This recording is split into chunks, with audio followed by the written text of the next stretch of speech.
Guys, welcome back, another video. Today's topic, we're going to be discussing why going through a glow up will not help you with women. Now let me rephrase that. It won't help you directly. It's no such thing where you can take a magic pill and all of a sudden you had no women before and now you have tons. So specifically to changing your looks, to looks maxing, going through a glow up, however you want to put it. When you go through a glow up, your looks start out here and they move up to here. Everyone knows that. That's the point. Now, what they don't tell you is on the inside, how you feel, how you carry yourself, your confidence goes from here, maybe to here. Very imperceptible. It may stay the same. It may actually go backwards. In my case, it went backwards. Now, what does that mean? Your confidence stays the same and it doesn't change. Just because you improved your looks doesn't mean that your confidence will follow, because you change your looks so rapidly that you didn't have time to actually adjust to those changes on the inside. So you still believe that you looked how you did 6 months ago.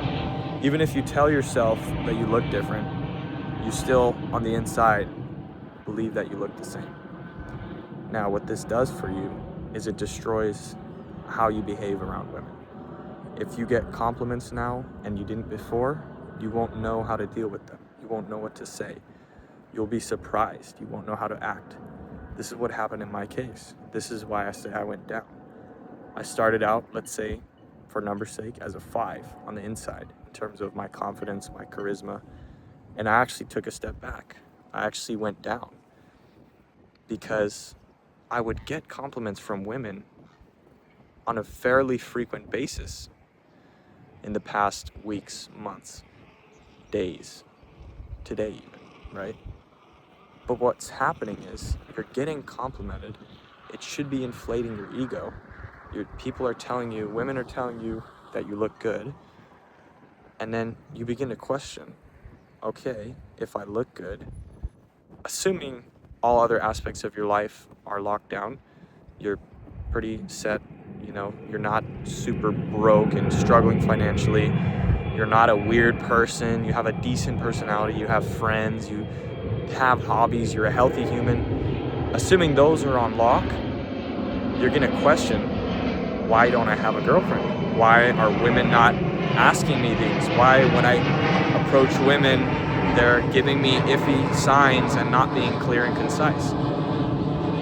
And that's because, just because they're telling you that you're attractive or you're handsome or you're well put together, doesn't mean all of a sudden women become easier.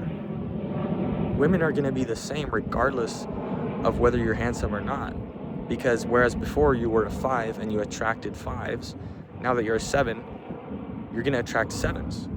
It's not necessarily that the 5s are gonna want you more. It's more so that the 7s are gonna now see you, as opposed to you were completely invisible before. And this is what's happened in my case. So it's not like all of a sudden women who I used to know are coming back to me and acting all different. It's more so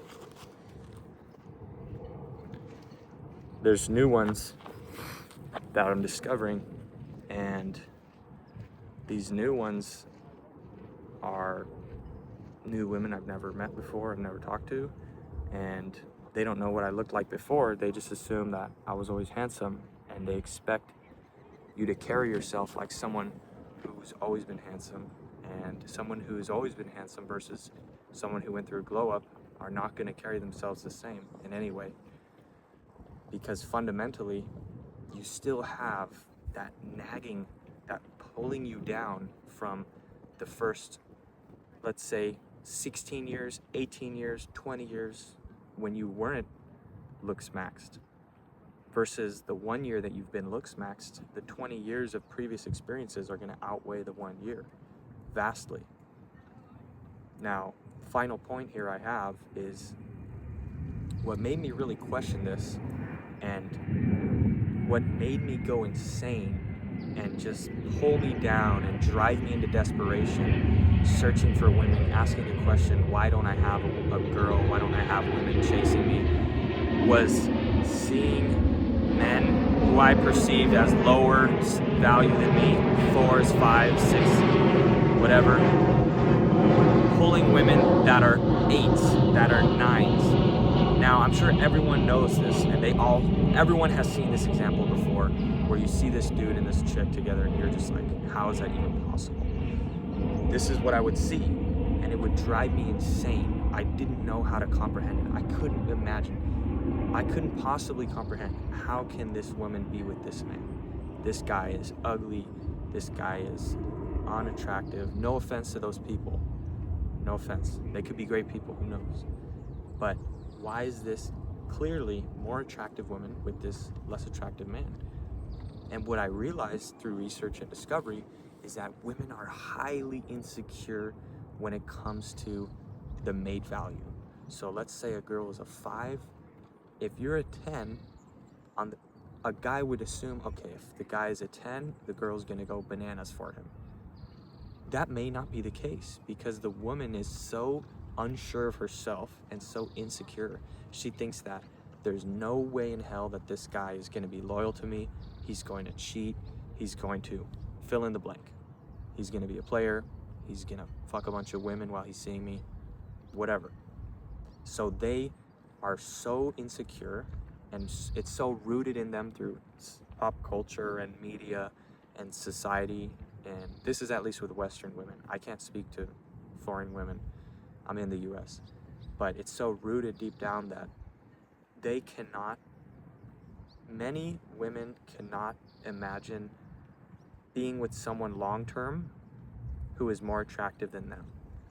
You know, especially young women in their 20s, early 20s, 19, 18, 20, because they're so afraid and they don't want to. Lost the camera there. They're so afraid and they don't want to be hurt by you that they'll never even give you the light of day. They'll never even give you the time. They'll never even give you a chance. When you talk to them, they give you mixed signals, and you're wondering, why is that the case? That's likely why. Additionally, the last point here is that when it comes to a transformation, you have to remember that, as I mentioned at the start, your insides have not adjusted to your new looks. So on the outside, all of a sudden, you've gone from, let's say, a 7 to an 8, a 6 to a 7, 5 to a 6. That's happened relatively quickly. Let's say it took a year, 2 years. But you need to catch up with your confidence, your personality. Those need to match. I'm sure everyone has spoken to someone who, let's say this guy, you perceive him to be an 8 or a 9. You're like, wow, this is a well put together man. This guy's handsome, attractive. I'm sure he gets all the women.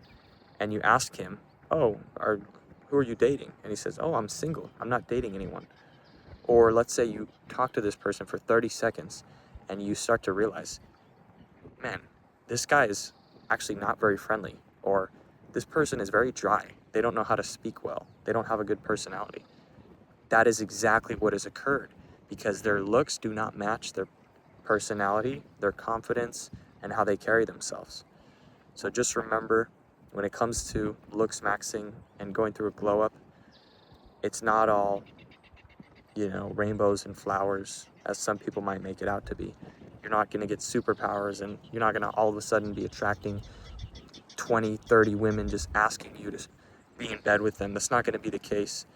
It's just as difficult as it was before, until you work on your people skills, your charisma, your social hierarchy. Let's say you're in a friend group. You can't be the person in the friend group that's slowing them down and dragging them down. You need to be the one who's leading the friend group, who's at the forefront, who is taking charge.